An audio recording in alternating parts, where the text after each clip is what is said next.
Hi guys, welcome to the channel, and thank you for joining me here tonight. Before you get comfortable, please comment and let me know from where are you tuning from and what time it is. It's always fascinating knowing who is joining me from around the world. Now, find a comfortable position. Your shoulders soften, your breath slow and easy. Close your eyes and imagine the warm sands of ancient Egypt stretching out before you under a velvet night sky. The great Nile flows gently nearby, its waters whispering secrets that have traveled for thousands of years. The air is still, scented with lotus and myrrh. The distant stars mirror the lights of long-forgotten temples. Tonight's story is the myth of Osiris, Isis, and Set. It tells the tale of Osiris's murder at the hands of his jealous brother Set, Isis's unwavering quest and magical act to bring him back, the conception of Horus, and the epic showdown between Horus, representing order, and Set, embodying chaos. Long ago, when the world was fresh and peaceful, the earth god Geb lay beneath the sky goddess Nut. Her body arched over the land like a huge blanket covered in stars. Her gentle laugh made the stars twinkle and shine brighter every night. They had 4 divine children. Osiris came first. He was tall and strong, with skin dark and rich like the wet black soil after the Nile flood. His eyes were gentle and calm, like still pools of water along the riverbanks. People felt safe just looking at him. Next came Isis. She was beautiful like moonlight resting on quiet water. Her mind held deep magic, secrets of healing, protection, and bringing life back. Then came Set, wild and full of storms. He ruled the hot red deserts and crashing thunder. Last came Nephthys, quiet and soft, always in the background like a gentle shadow. Osiris became king of Egypt. He joined the white crown of Upper Egypt and the red crown of Lower Egypt into one double crown. He ruled the whole land with a kind and fair heart. In those early days, people lived very simply. They hunted wild animals in the hills. They gathered dates and figs from trees. They wandered from place to place without permanent homes. Osiris changed all that. He walked among the people every day. He was patient and wise. He taught them to look at the stars so they would know exactly when the great Nile flood would arrive each year. He showed them how to dig long channels and canals so the flood water could reach far into the dry fields. He explained how to plant barley and emmer wheat seeds in neat rows, then wait patiently for golden harvests under the warm sun. He gave them fair laws to live by. These rules protected the weak from the strong. They stopped stopped arguments and fights. They made sure food was shared so no one went hungry. Isis stood beside him always. Her magic healed the sick with herbs and spells. Her wisdom brought peace to troubled hearts. Together they built the first villages of sun-dried mud bricks along the green ribbon of the Nile. Tall temples rose with columns shaped like giant papyrus flowers. Every evening music from harps, flutes and drums drifted across the warm air. Children laughed and splashed in the shallow water. Crocodiles rested peacefully on the sunny banks. Birds filled the sky with song. The whole land bloomed with life. There was no hunger, there was no fear. Everything felt right and perfectly balanced. But even in the brightest times, shadows can wait in silence. Set watched his brother from the far red deserts. His heart burned with envy and anger. In the far southern reaches of Egypt, where the green fields ended and the red desert began, Set had built his own palace. It stood alone on a high ridge of burning sand. The walls were made of rough stone, the color of dried blood. Tall columns shaped like twisted serpents held up the roof. Inside, the air was always hot and dry, even at night. Winds howled through the open halls like packs of lonely jackals crying for something lost. Sand drifted across the floors in slow waves, shifting and whispering, as if the desert itself was restless and unhappy. Set ruled over this empty land of rock and heat. He commanded storms that rolled in from nowhere, black clouds that cracked open with loud thunder, lightning that split the sky, but almost no rain ever fell. When rain did come, it was sudden and angry, carving deep channels in the sand and then disappearing as quickly as it arrived. The ground cracked open under the sun. Plants withered before they could grow. Wild animals, scorpions, snakes, hyenas roamed at night, and people in distant villages prayed to keep Set's anger far away. No one sang happy songs about Set. No mothers told stories of his kindness to their children. No farmers thanked him for good crops. They feared him. They respected his power because he was strong, but they did not love him. Love flowed easily to Osiris. Gentle words, grateful prayers, laughter in the villages. Set heard those songs carried on the wind from the green lands, and every note felt like a sharp stone in his chest. Night after night, Set walked alone through his palace corridors.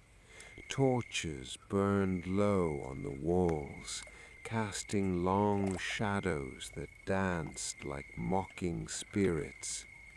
He paced back and forth, his footsteps echoing on the stone floor. He thought about the double crown, white and red united, resting on Osiris's head. He pictured the people gathering along the Nile banks to cheer when Osiris walked by. He imagined the full granaries overflowing with golden grain, the children playing safely in the shallows, the music drifting from every village at sunset. All of it belonged to Osiris. All of it should have been his. Jealousy grew inside Set like a dark plant with deep roots. At first it was small, a quiet ache when he heard Osiris's name praised. Then it became sharper, hotter, twisting tighter every day. It poisoned his thoughts. It made his dreams restless. It turned his heart hard and cold like desert rock at midnight. Set could not bear it any longer. He decided he would take the throne by force, by cunning, by any means necessary. He began to plan in secret. For many weeks he met with his most trusted followers, 72 men and women who feared him and obeyed without question. They gathered in hidden chambers deep inside the palace, away from prying eyes. Set spoke to them in a low voice. He told them of his right to rule, of Osiris's weakness, of how the land needed a stronger hand. They listened and nodded. They promised loyalty. Set also sent messengers to a powerful queen in a distant land beyond the eastern desert. She hated Osiris for reasons of her own. She agreed to help. Together, they created the perfect trap. Set ordered his finest craftsmen to build something special. They worked in secret workshops lit by oil lamps. They used the strongest cedar wood brought by ship from far northern forests. They carved every piece with care.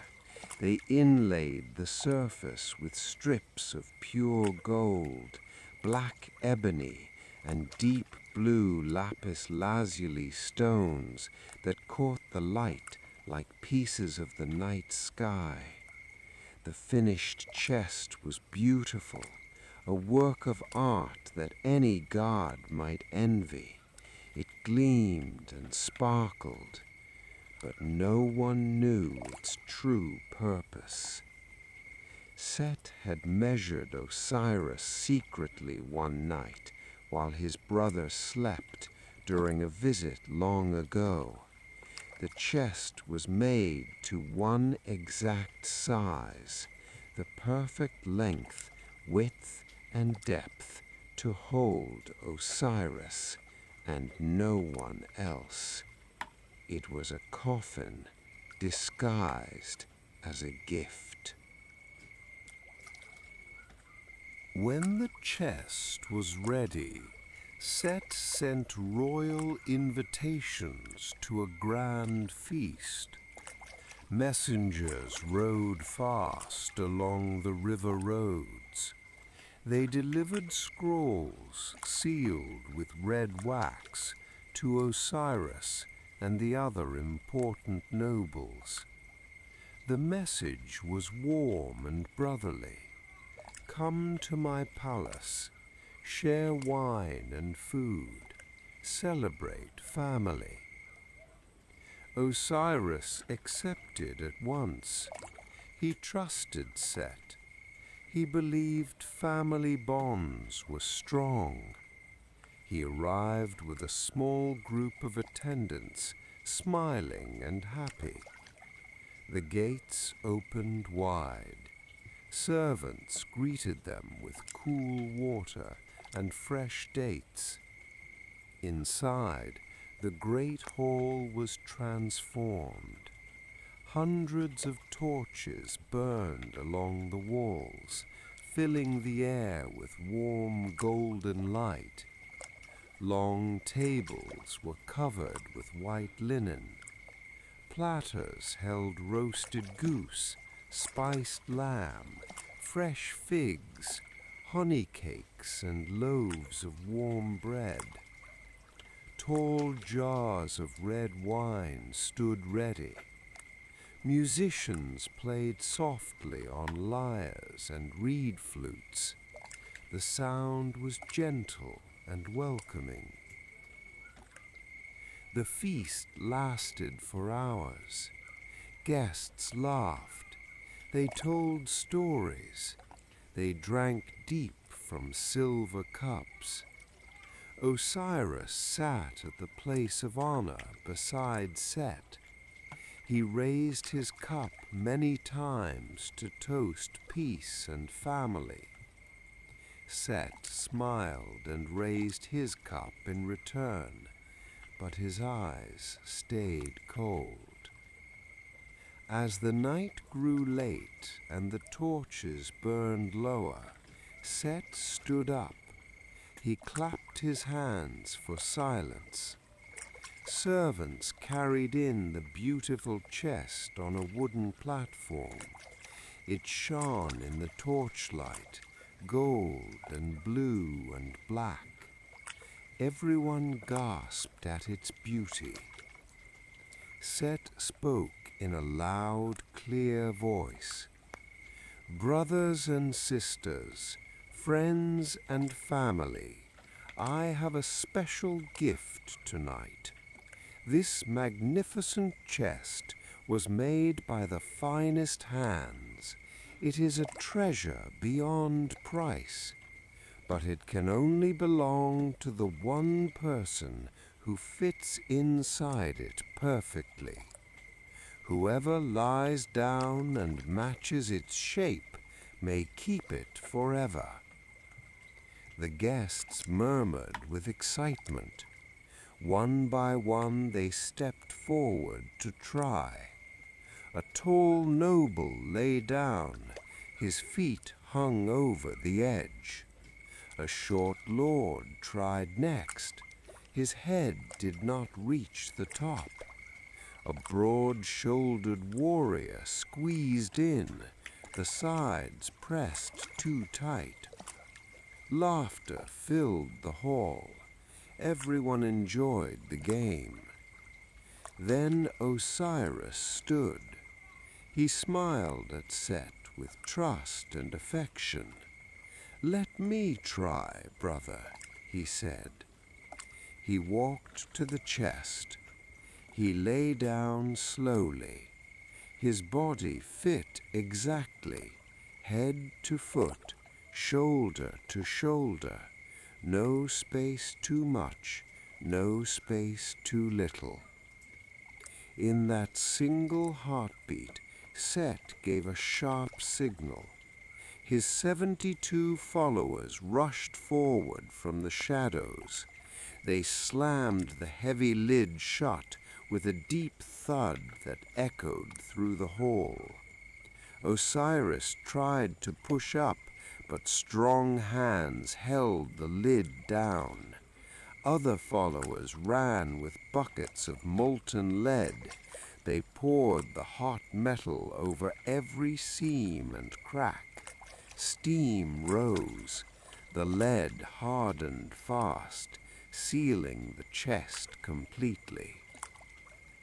Osiris's muffled cries faded into silence. The hall went still. Guests stared in shock. Some whispered in fear.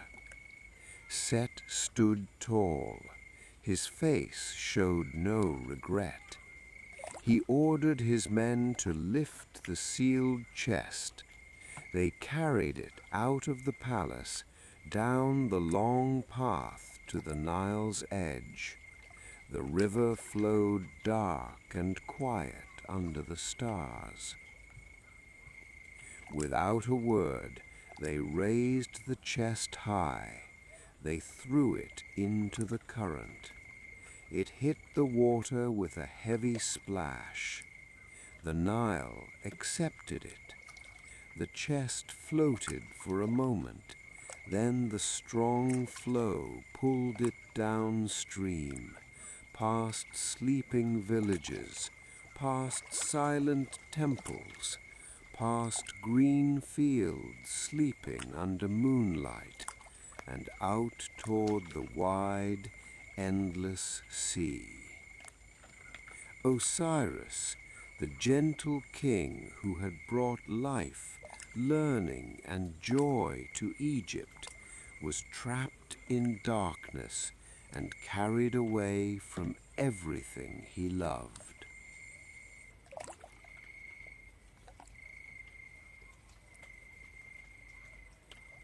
When the messengers finally reached Isis with the terrible news, the world seemed to stop. She was in her private chambers in the palace at Memphis, arranging fresh lotus flowers in a blue vase, when the servant knelt and spoke in a trembling voice. "The king, your husband, he is gone. Set sealed him in a chest and cast it into the Nile." Isis stood frozen for a long moment. The flowers slipped from her fingers and fell to the floor. Then a sound came from deep inside her, a cry so raw and piercing that the birds in the palace gardens fell silent. The wind died in the palms, and even the Nile seemed to pause in its flow. She dropped to her knees, her hands clutched at her chest as if trying to hold her breaking heart together. She tore the fine white linen dress she wore, ripping it from neck to hem. She took a bronze knife and cut long strands of her shining black hair, letting them fall around her like dark rain. She scooped ashes from the hearth and rubbed them across her face, her arms, her legs, gray streaks marking her skin like storm clouds. Tears poured from her eyes without stopping, soaking the floor tiles. They were not quiet tears. They were deep, wrenching sobs that shook her whole body. For hours she stayed there, grieving, while servants stood outside the door, afraid to enter. But grief alone could not hold Isis forever. Beneath the sorrow burned something even stronger, love. Love for Osiris that had grown through centuries. Love that built a kingdom. Love that refused to accept an ending. She stood up slowly. She washed the ashes from her face with cool water from a silver basin. She bound what remained of her hair. She wrapped herself in a simple cloak of undyed linen. Then she turned to her sister, Nephthys, who had come quietly to stand beside her. "We must find him," Isis said. Her voice was low but steady. We must bring him home." Nephthys nodded. She too loved Osiris in her quiet way, and she knew Seth's cruelty too well. Together, the two sisters left the palace before dawn. They walked barefoot along the river paths, carrying only small bundles of bread, dates, and a flask of water. They did not take guards or chariots. They wanted no attention. They wanted only to search. They traveled the length of Egypt. They started in the north, where the Nile splits into many branches in the delta.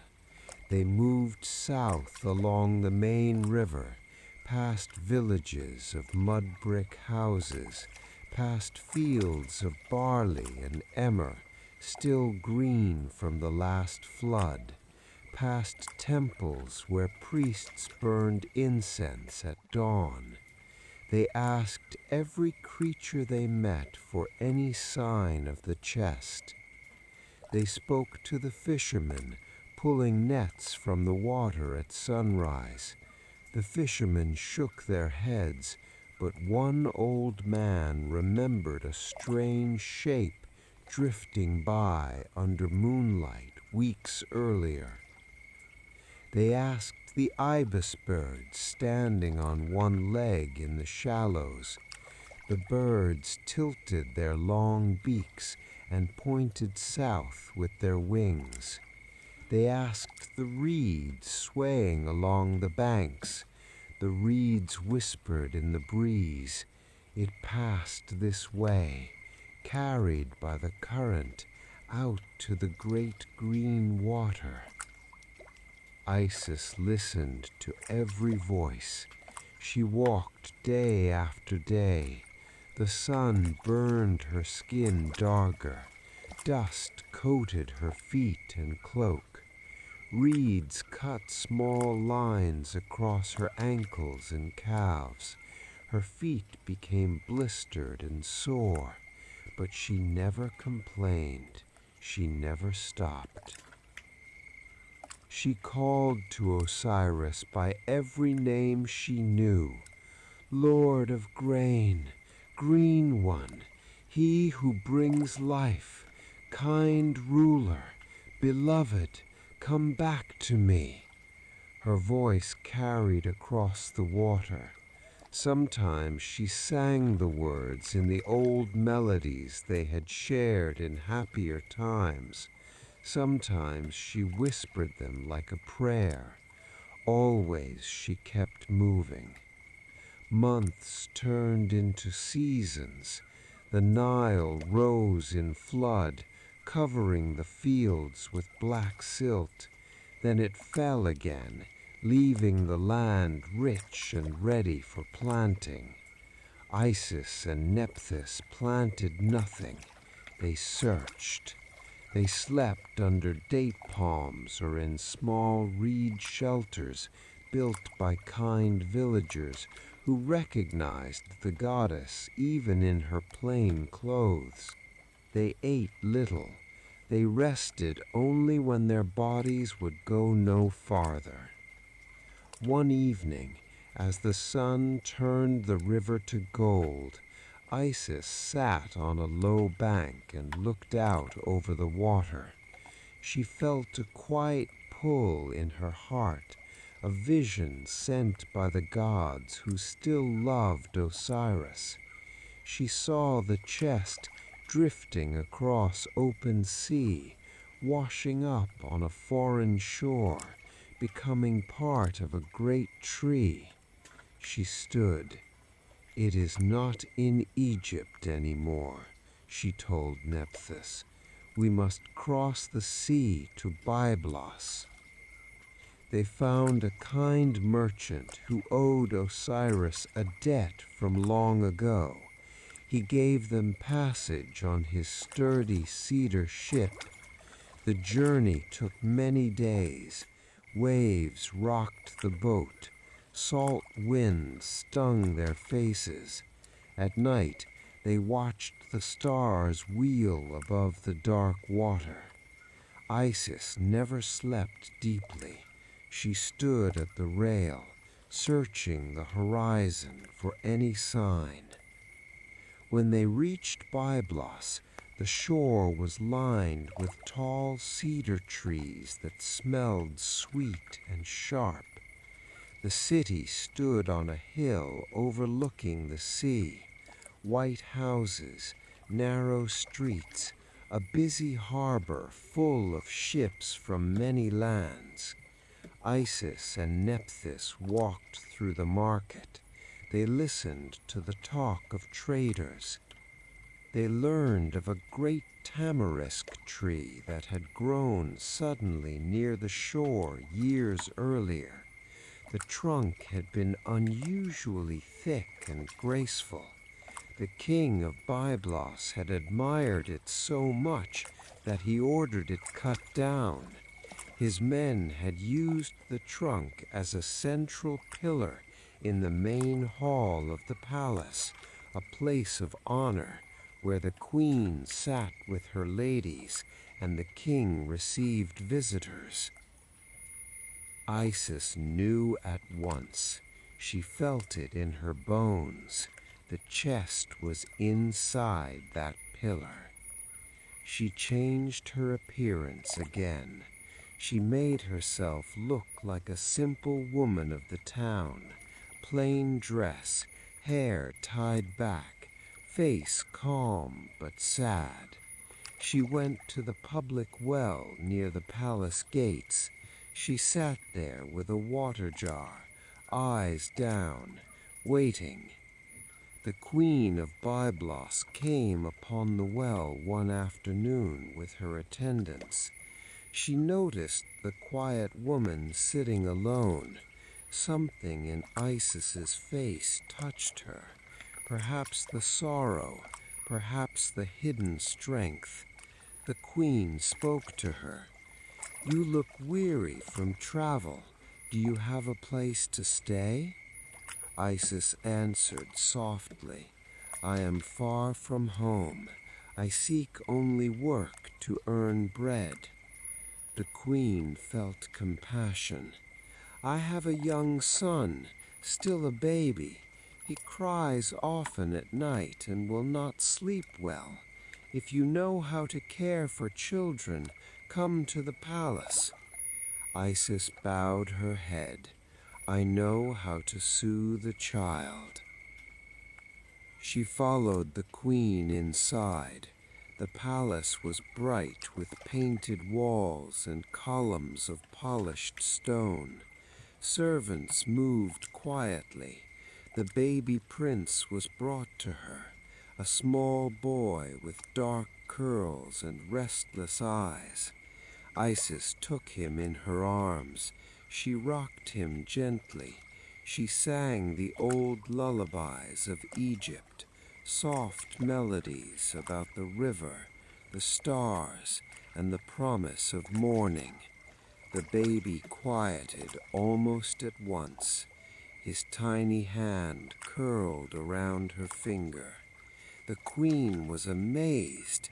"Stay with us. Be our nursemaid. You will be treated well." Isis agreed. Day after day she cared for the child. She fed him milk and honey. She bathed him in warm water scented with rose petals. She told him stories in whispers when no one listened. And every night, when the palace slept and the torches were low, she carried the baby to the hearth in her small room. She laid him gently on the warm stones near the fire. Then she spoke magic words, ancient words of protection and transformation. The flames rose around the child, but did not burn him. They licked softly at his skin, burning away the mortal weakness drop by drop, making his body stronger, brighter, closer to the divine. Each morning the prince woke healthier, calmer, more beautiful. The queen noticed and rejoiced, thinking it was Isis's gentle care alone. One night the queen could not sleep. She rose and walked quietly through the corridors. She came to Isis's room and looked inside. She saw her son lying in the center of bright flames, untouched, glowing softly. Terror seized her. She screamed. Isis stood at once. The fire died down. She lifted the baby and held him safe. Light filled the room, soft golden light. The scent of lotus flowers drifted through the air. Isis dropped her disguise. Her true form appeared, tall, radiant, crowned with horns and a sun disk. Wings of light folded behind her. "Do not be afraid," she said to the queen. "I am Isis, wife of Osiris, mother of Horus. Your son is safe. He has been made stronger by the fire, not harmed. But I came here for something else. The pillar in your great hall, the tamarisk trunk, contains the body of my husband. Return it to me." The queen trembled but understood. She called her husband the king. The king listened to Isis's story. His face grew serious. He ordered his workmen to come at once, even though it was the middle of the night. They brought tools of bronze and copper. They cut carefully into the pillar. Wood chips fell to the floor.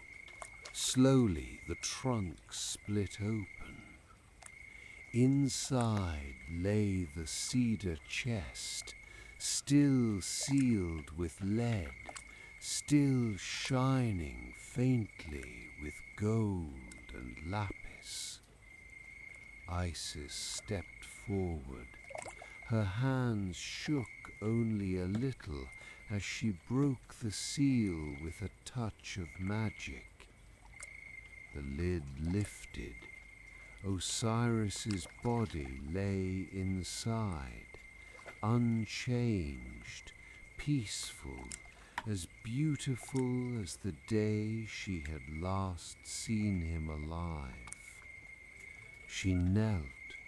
She gathered him into her arms. She pressed her face to his chest. Tears of myrrh oil fell from her eyes, thick, fragrant drops that carried the scent of healing and love. She wrapped him in fresh linen she had prepared. She kissed his forehead. Then, with Nephthys beside her, she carried him back to the ship. The king and queen watched from the shore as the vessel sailed away under the stars. They never forgot the goddess who had come to their city in sorrow and left with her heart's treasure. Isis stood at the rail the whole voyage home. She looked toward Egypt. She whispered to Osiris, "I have found you. Now I will bring you back." When they reached the delta, she took him to the hidden marshes of Chemis, a secret place of tall papyrus reeds, quiet water channels, and soft green shadows.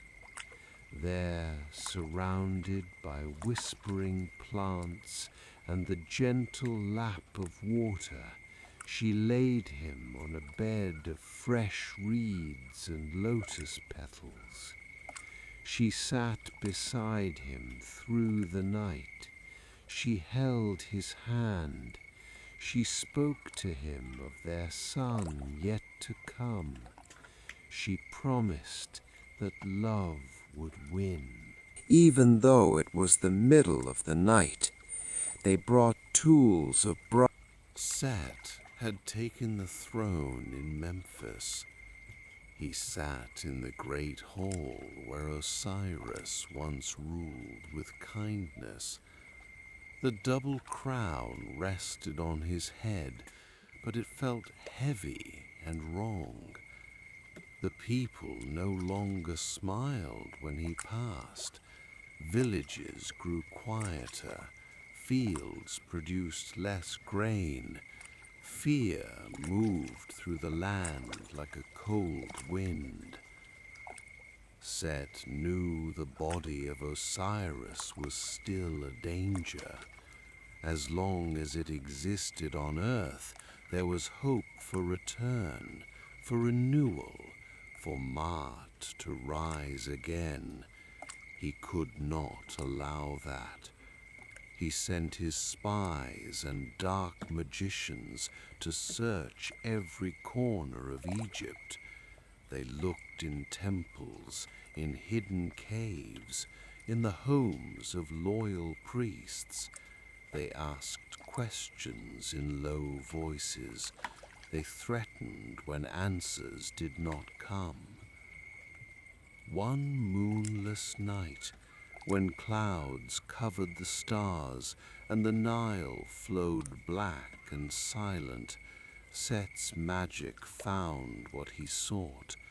A vision came to him in smoke and shadow, the marshes of Chemis, the tall reeds, the quiet hut where Isis had laid her husband. Set rose from his throne. He took no guards. He went alone, driven by rage and fear. He moved through the night like a storm. The reeds parted before him. Frogs fell silent. Even the water seemed to hold its breath. He reached the hidden place.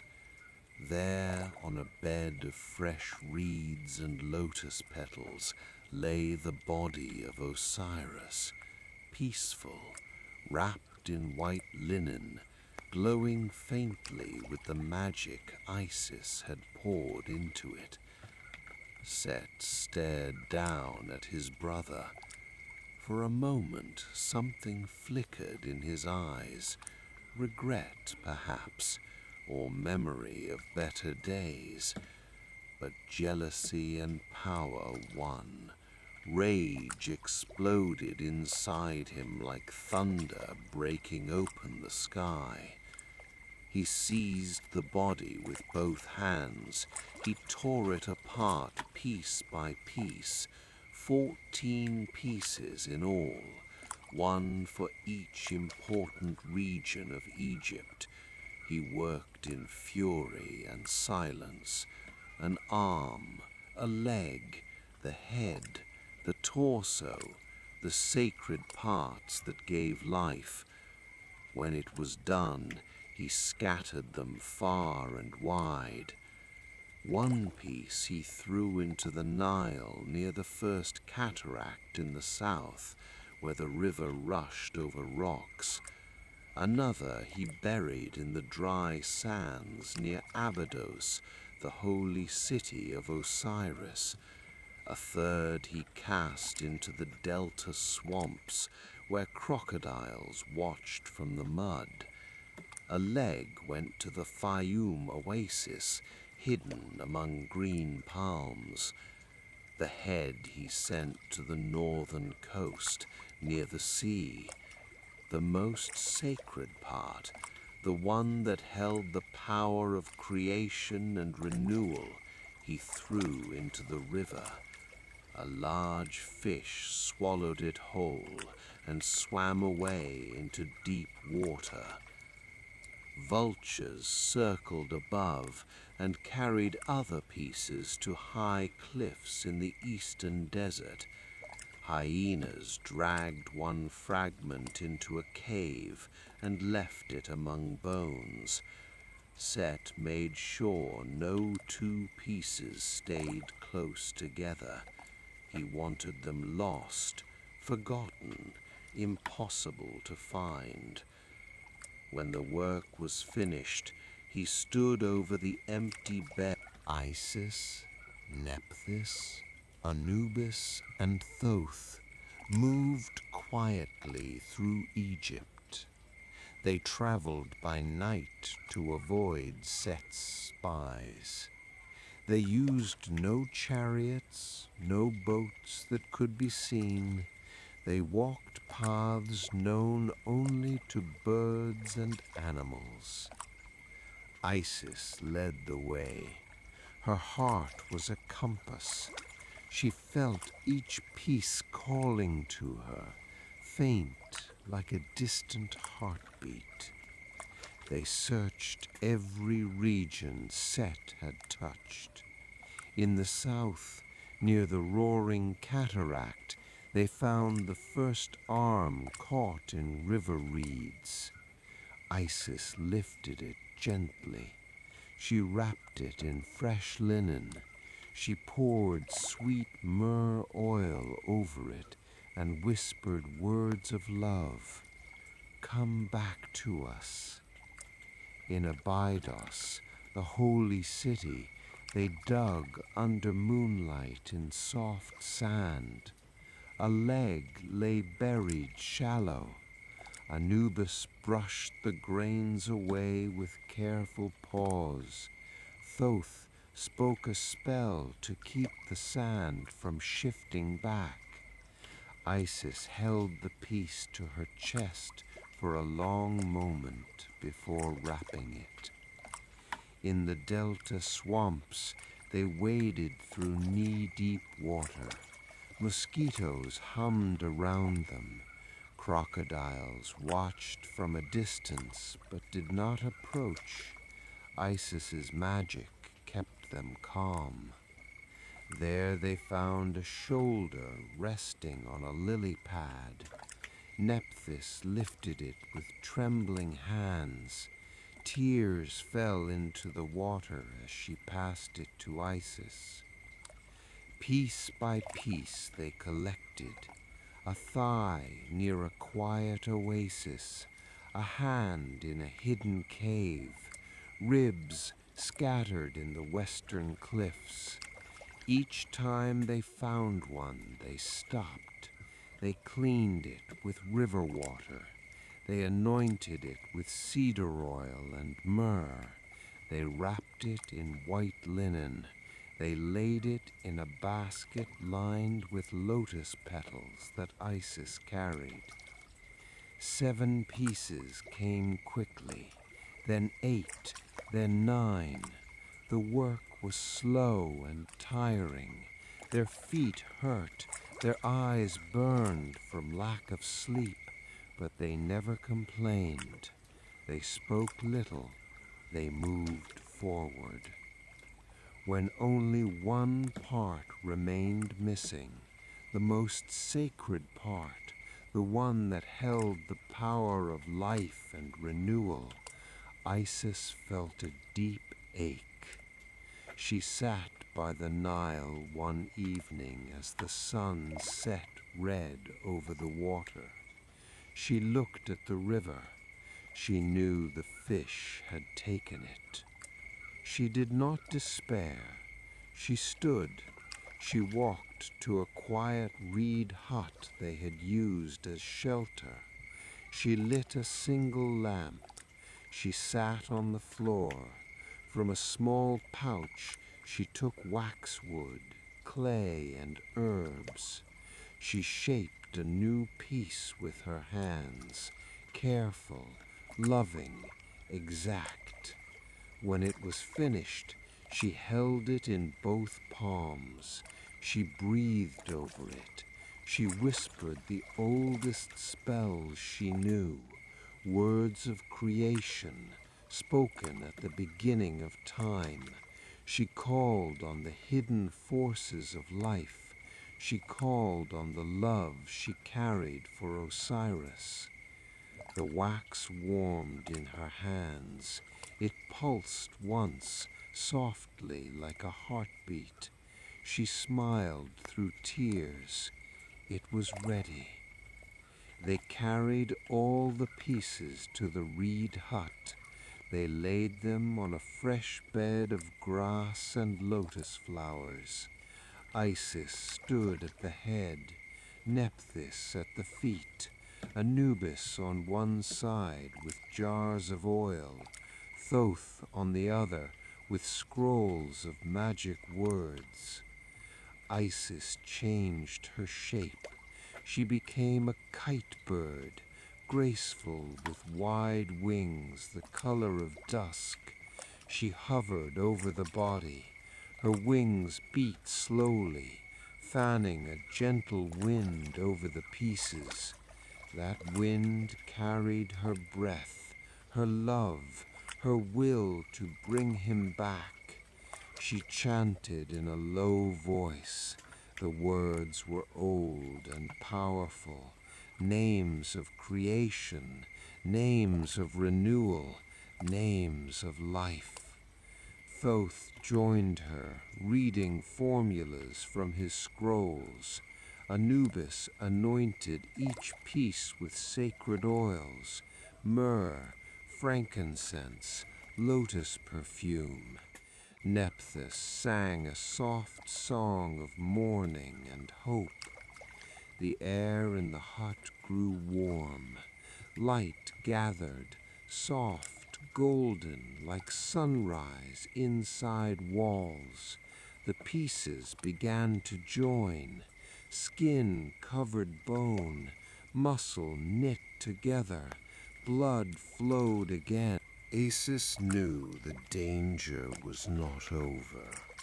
Set would never stop searching.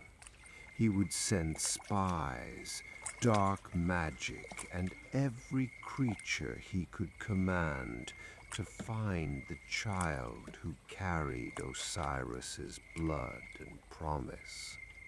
She could not stay in any open place. She needed a hiding spot where even the wind could not betray them. She chose the deepest part of the Chemis marshes in the northern delta. This was a vast green labyrinth few people ever entered. Tall papyrus reeds grew thicker than a man's arm and higher than two men standing on each other's shoulders. Their feathery tops swayed gently in the breeze, making soft whispering sounds day and night. Narrow channels of clear water wound between the reed walls like secret paths. Pink and white lotus flowers floated on the surface, opening every morning to the sun and closing at dusk. Frogs lived everywhere, green ones with golden eyes that sang low lullabies after sunset. Dragonflies hovered above the water, their wings catching light like tiny jewels. The air smelled sweet, wet earth, lotus, and faint myrrh from Isis's spells. Isis carried newborn Horus into this green world. She walked carefully along hidden paths only she knew. She found a small clearing deep inside, a circle of reeds that formed a natural room with a soft floor of fallen stems and moss. Sunlight filtered through in golden shafts during the day. At night, the stars peeked through gaps in the canopy. Here she built a simple shelter. She wove fresh papyrus stalks into a low hut with a rounded roof. She lined the floor with soft mats of dried reeds. She hung a curtain of lotus leaves at the entrance to keep out insects and curious eyes. Inside, she placed a small cradle she shaped from bent willow branches and padded with linen and feathers. She gathered herbs, protective ones like garlic, rue, and mandrake root, and hung bundles above the cradle to ward off evil. Every day she nursed Horus with milk from her own body. She held him close against her chest, rocking slowly while she sang the old songs of protection. You are the eye of Ra, the sun that never dies. You are the eye of the moon, waxing full again. You are strong like the river that never stops. You will grow tall and wise. You will bring your father's light back to the land. Horus was a quiet baby at first.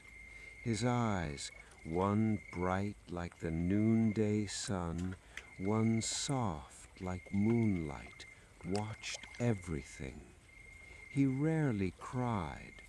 When he did, Isis placed her hand on his tiny chest and whispered spells that calmed him instantly. She bathed him in shallow water, warmed by the sun, using lotus petals to make the water smell sweet. She rubbed his skin with olive oil mixed with myrrh so he would stay strong and protected. But Set did not rest. He sent dangers into the marshes. First came scorpions, black ones with tails curved like hooks. They crawled through the reeds at night, seeking the child's warmth. Isis felt them coming. She spoke words of power over the hut. The scorpions froze in place, then turned and crawled away, their stings harmless. Years passed in the hidden marshes. Time moved slowly there. Days of soft sunlight, nights of frog song and starlight. Horus changed from baby to boy. His hair grew black and thick like his father's. His skin took on the warm brown of the fertile earth. His eyes sharpened, falcon eyes that saw everything clearly, day or night.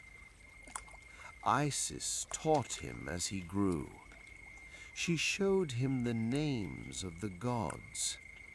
Ra is the sun that gives life. Thoth is wisdom and writing. Anubis guards the dead. Hathor brings joy and music. She taught him the meaning of Maat, truth, balance, justice, the right way things should be. She told him stories of his father every evening as the sun set and the marshes turned golden. Osiris was kind. He taught people to plant seeds and live together in peace. He loved the land and the people. Set took him from us, but love does not die. Your father waits in the underworld. He watches over us. One day, you will stand before the gods and take back what is yours." Horus listened with wide eyes. He asked questions. Why did Set hate father? Isis answered gently. Jealousy is a heavy thing. It blinds the heart. Set wanted power more than love, but power without love is empty. She taught him small magics, how to call fish to the surface with a whisper, how to calm wind in the reeds, how to make lotus flowers open faster. Horus practiced every day. His hands learned quickly. His voice grew steady. He played in the safe parts of the marsh. He chased dragonflies along the channels. He floated on his back in shallow water, watching clouds move overhead. He built small boats from papyrus stalks and let them drift. He laughed when frogs jumped onto his head. But he also knew danger. Once a scorpion slipped past the wards. It crawled toward his sleeping mat. Horus woke and saw it. He did not cry out. He spoke the words Isis had taught him. By the name of Isis, by the love of Osiris, go back to your place. The scorpion stopped. It turned. It crawled away. Isis watched from the doorway. She smiled with pride and sadness. She is ready soon, she thought. Set never found them. His spies came close sometimes, shadows moving at the marsh edges, but the reeds closed behind them. Birds warned Isis. Frogs stopped singing when strangers approached. The marsh itself protected them. One bright morning, when Horus was tall enough to look Isis in the eye, she knew the time had come. She sat him down on a mat outside the hut. Sunlight fell on his face. Birds sang in the reeds. She took his hands. "My son," she said, "you are strong now. You are wise. You carry your father's heart inside you. The marshes have kept you safe, but Egypt waits. The throne waits. Maat waits. Set still." Horus stepped out of the marshes into open land. The sun felt bright on his face after so many years under reed shadows. The air smelt different, drier, with dust from fields and the faint smoke of village fires. He walked north along the Nile path. His steps were steady. His falcon eyes scanned the horizon. He carried no weapon yet, only the strength Isis had given him and the promise in his heart. He went straight to the great council hall of the gods, the Ennead. This was a shining place high above the river, where the gods met to decide the fate of Egypt. The hall had walls of white stone that gleamed like moonlight. Tall columns rose like papyrus stalks frozen in stone. A long table of black granite stood in the center. Ra, the sun god, sat at the head. His eye was a blazing disk that lit the room without torches. Around him sat the other great gods, Thoth with his ibis head and scroll, Anubis with jackal ears, Hathor with cow horns, and many more. Horus entered without fear. He stood in the center of the hall. The gods turned to look at him. Some smiled faintly, others narrowed their eyes. Horus spoke clearly. His voice carried like a falcon's cry across open sky. I am Horus, son of Osiris and Isis. My father was the rightful king. Set murdered him and stole the throne. I come to claim what belongs to me. I come to restore Ma'at, truth, balance, and order to the two lands. The hall was quiet for a long moment. Then Set rose from his seat at the far end. He was tall and powerful, skin red like desert sand, eyes sharp like storm lightning. He laughed, a low, rough sound. You, a boy raised in reeds, you think you can take my throne? I am the one who fights chaos every night. I stand against Apep the serpent, so Ra can rise each morning. I am strength. I am power. The crown is mine by right of might. Ra looked from one to the other. His voice was deep and warm like sunlight on stone. The throne cannot be claimed by words alone. We will hear both sides. We will see proof.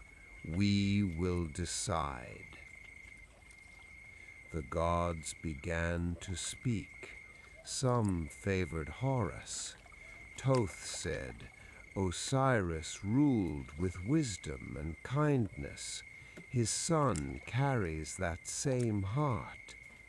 Anubis nodded. The dead speak through their children. Osiris's spirit calls for justice. Hathor added softly, love and protection should guide. The gods chose the Nile as the field. They transformed Horus and Set into mighty hippopotamuses, huge grey bodies with thick skin and long tusks. The river became their arena. They sank beneath the surface. Waves rose high. Water churned white with their thrashing. For 3 full days and 3 nights they fought underwater. Neither came up for air. They locked tusks. They pushed and twisted. The Nile boiled in places. Villages along the banks watched in fear and wonder. Fishermen stayed on shore. Birds circled overhead. On the 4th morning, Horus surfaced first. He breathed deeply. Blood ran from a gash on his side, but he was alive. Set rose next, slower, one eye swollen shut. The gods declared no clear winner. The contest would continue another way. They changed back to their true forms. Now they fought as warriors on the open plain near Heliopolis. Horus carried a spear of light. Set wielded a heavy club of red stone. Swords flashed, spears flew, dust rose in clouds. The ground shook with each clash. In the fiercest moment, Set reached out with his left hand. His fingers struck Horus's face. He gouged out the left eye, the moon eye. Pain exploded through Horus. Darkness covered that side of the world for a moment.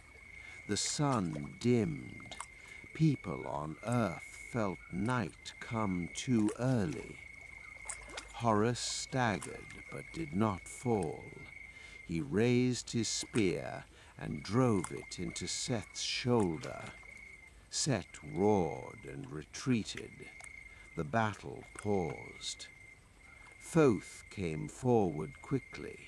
He carried a small jar of healing ointment made from moon dew and lotus tears. He knelt before Horus. He placed his hand over the empty socket. He spoke words of restoration. Light gathered. The eye reformed, whole, bright, and stronger than before. It became the Wedjat, the eye of protection, wholeness, and royal power. People still wear its image today as an amulet against harm. The battles went on for years, some say 80 years in total. Set tried poisons hidden in wine and food. Horus smelled the danger and poured them out. Set sent illusions, phantom armies, false images of Isis in pain to trick Horus into lowering his guard. Isis, watching from afar, broke the illusions with her magic. She turned poison to clear water. She shielded her son with invisible walls of light. Set sent crocodiles and hippos to attack Horus while he rested. Isis turned their jaws to stone or sent them sleeping into the mud. Set created storms that tore at Horus's camp. The long years of fighting had worn on everyone. The gods grew tired of endless debate in their shining hall. The land of Egypt felt heavy. Crops sometimes failed. Villages stayed quiet. People looked to the sky for signs of change. Horus and Set had clashed many times, but no final victory had come. Ra decided it was time for new trials, not just battles of strength, but contests of cunning, endurance, and truth. The first trial was a test of building. The gods gathered on a wide plain near the river. They commanded Horus and Set to each raise a tall stone pillar from the ground, using only their power and will. the pillar that stood highest and strongest after one day would win that contest. Set laughed. He trusted his raw strength. He planted his feet wide. He raised his arms. Red energy surged from his hands like desert wind. A massive pillar of dark granite rose quickly, tall, thick, rough. He pushed harder. The stone grew higher still. By midday it towered over the plain, solid and imposing. Horus stood quietly. He did not rush. He closed his eyes for a moment and remembered his mother's lessons: patience, balance, the slow flow of the Nile. He raised one hand. Golden light gathered in his palm, soft at first, then steady. He spoke no loud words. He simply guided the light downward into the earth. A pillar of white limestone rose smoothly, not as fast as Set's, but straight, perfect, and graceful. It grew steadily through the afternoon. When the sun set, Horus's pillar stood slightly taller and far more beautiful. The stone shone in the last light like polished marble. The gods measured. They walked around both pillars. They touched them. Ra nodded slowly. Horus wins this trial. His work is balanced and true. Set snarled. He struck his pillar in anger. A crack ran down its side. He turned away without speaking. The next contest came soon after. Set proposed a challenge of the river again, but this time as crocodiles. They would submerge in the Nile and stay beneath the surface for 7 full days without rising for air. Whoever emerged first would lose.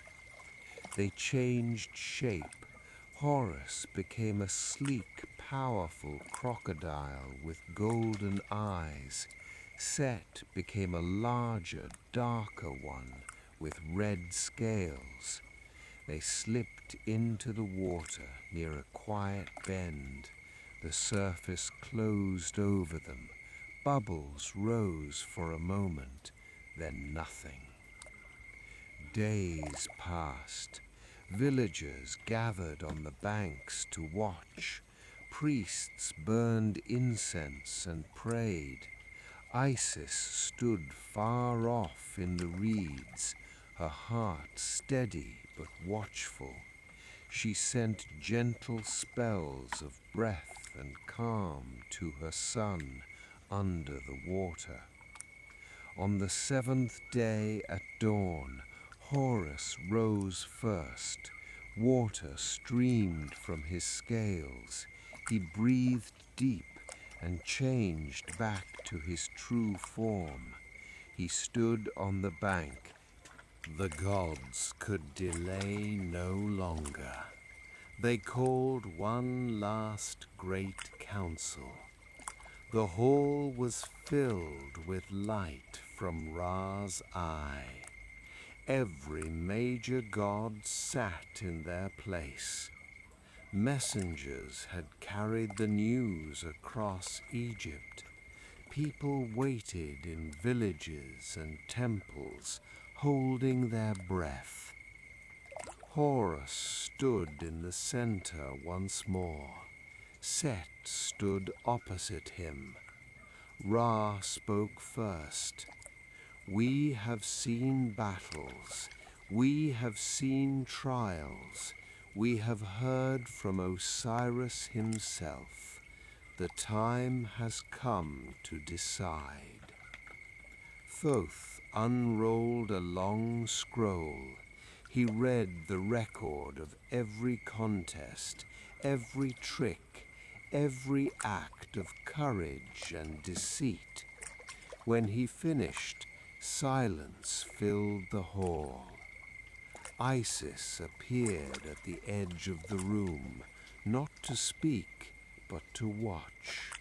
Her presence reminded everyone of love, protection, and the cost of the long struggle. Set spoke last. His voice was low and rough. I am power. I am the one who holds back chaos. Without me, the land falls to darkness. Horus answered quietly. Power without Ma'at is chaos itself. My father ruled with kindness and truth. I will do the same. I fight not to destroy, but to heal. Ra looked at both for a long time. Then he turned to the other gods. One by one they spoke their choice. Thoth chose Horus. Anubis chose Horus. Hathor chose Horus. More voices followed. Some still favored Set, but fewer now. Finally Ra raised his hand. Light flared from his eye. Horus is the rightful king. He carries the spirit of Osiris. He has proven endurance, wisdom, and truth. The throne is his. Set roared. He lunged forward, but the gods raised barriers of light. Set's power struck them and fell back. He stood breathing hard. Ra spoke again. You are not destroyed, Set. Chaos has its place. You will rule the desert edges, the storms, the wild places, but you will no longer sit on the throne of the two lands. Set glared at Horus. For a moment it seemed he would fight again. Then he turned. He walked out of the hall. The doors closed behind him. Outside, thunder rolled once, far away, fading. Horus now ruled from the palace in Memphis. The double crown, white and red, rested lightly on his head. The land breathed again. Fields turned deep green after the next flood. Villages filled with the sound of children laughing, women singing while they ground grain, men calling to each other across the water as they fished. Temples reopened their doors wide. Priests lit fresh incense at dawn.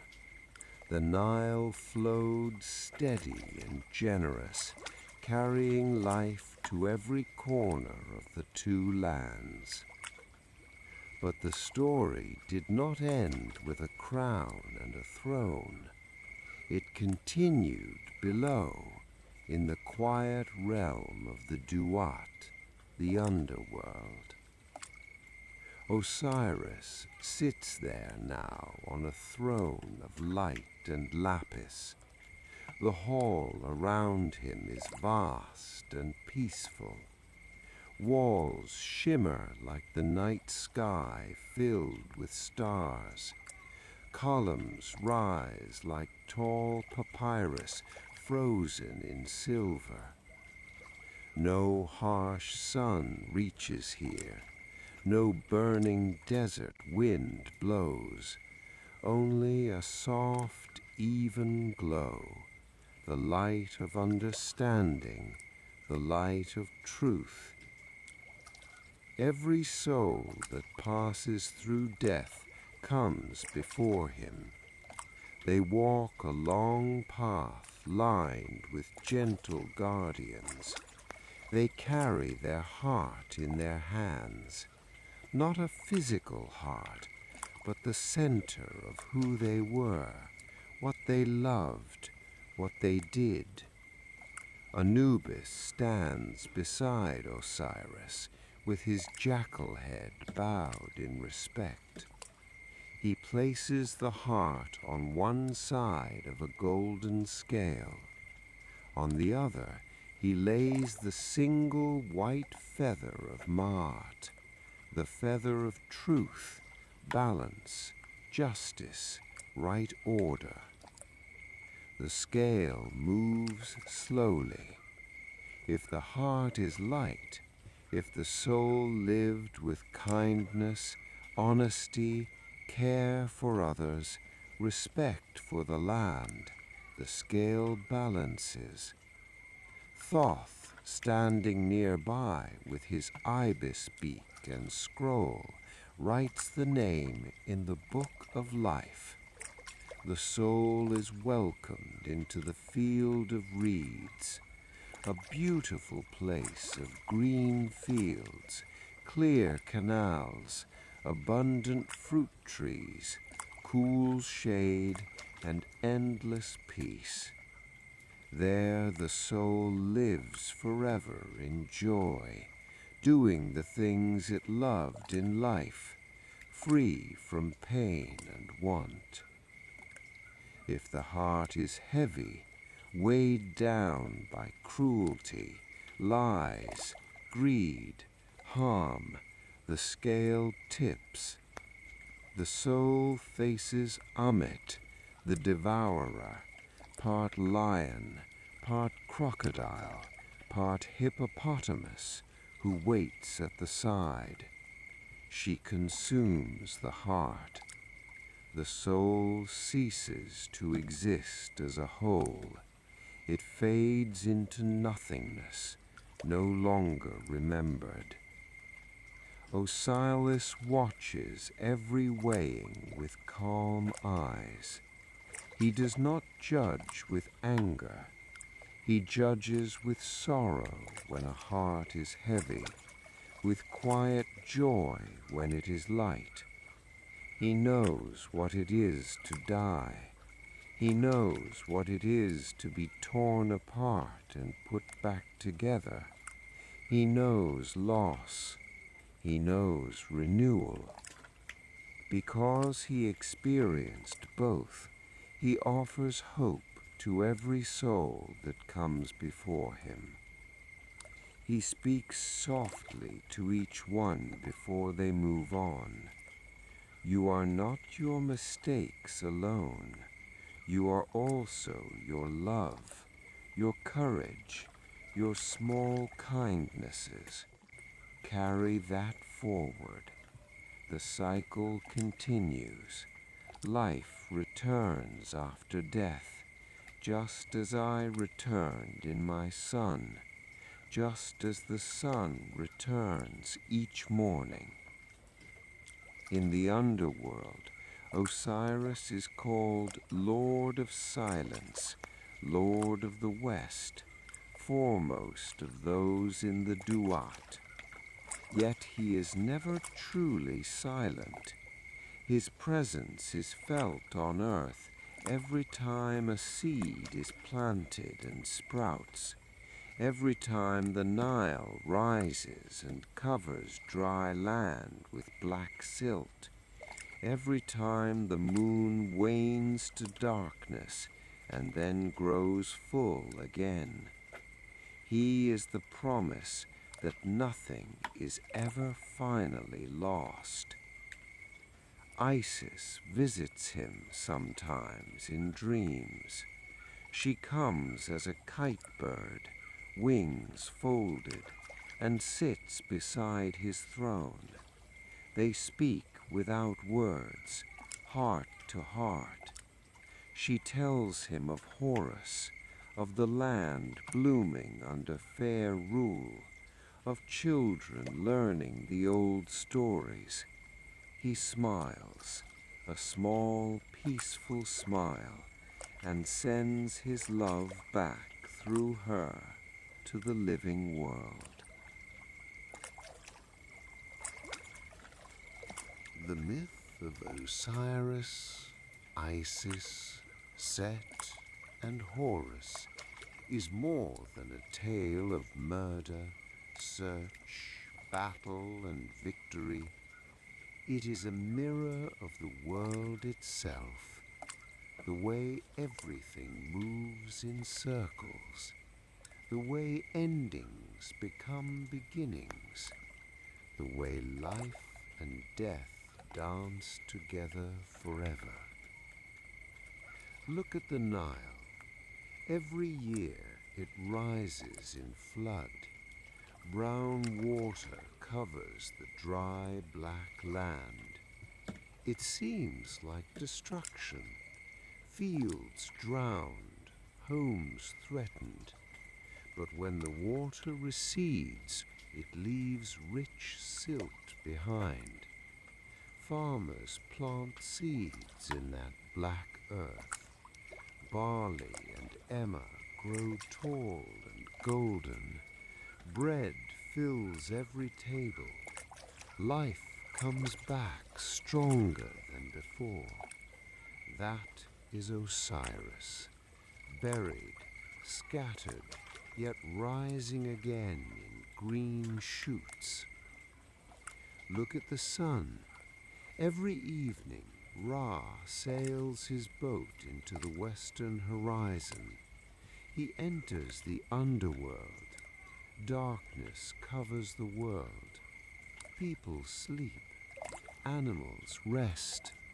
For 12 hours the sun travels through danger, fighting Apep the serpent, passing gates guarded by silent watchers. Then at dawn the boat rises in the east.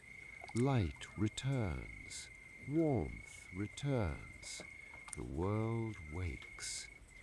That is Osiris too, descending to rule the night, promising the next sunrise. Look at the grain.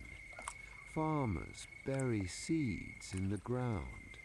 They seem dead, small, dry, lifeless. Yet under soil and water they change.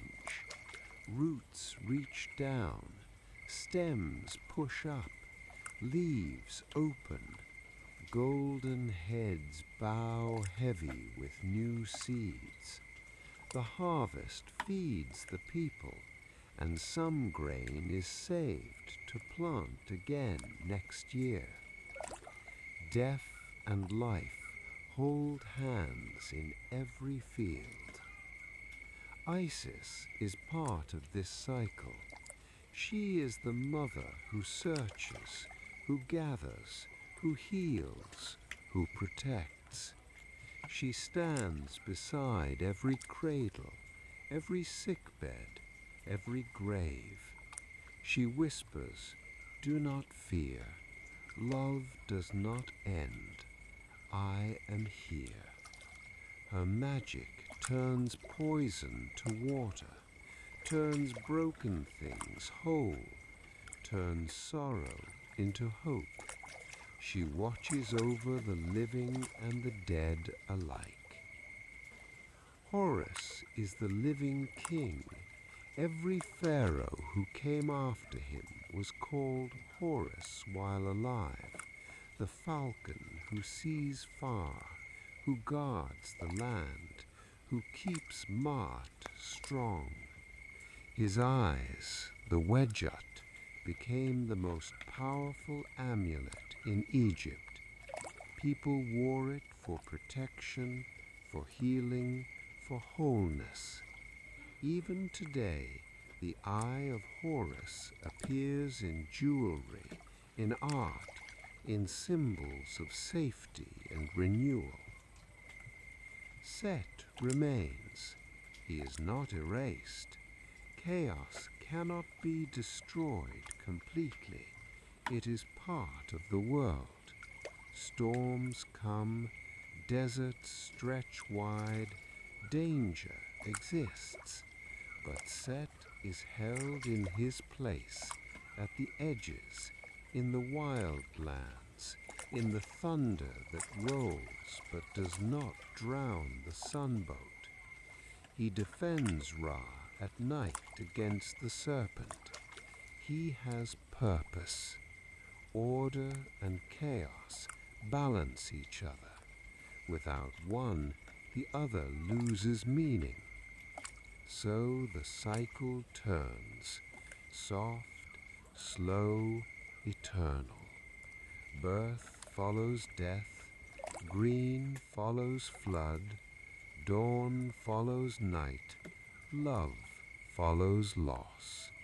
Nothing is ever finally broken, nothing is ever finally lost. Now rest. Wrap yourself in this old, gentle story like a warm linen sheet. Let it hold you. Love is stronger than death. Balance returns after every storm. The great wheel keeps turning, quietly, surely, forever. The river flows on through the night. Stars wheel above the dark water. The sun sleeps, but will rise again tomorrow, fresh, golden, full of promise. Sleep deeply. Dream of green fields stretching wide under a calm sky. Dream of the Nile carrying life to every shore. Dream of Osiris smiling in the west, Isis watching from the reeds, Horus flying high above the palace. All is well. The cycle continues.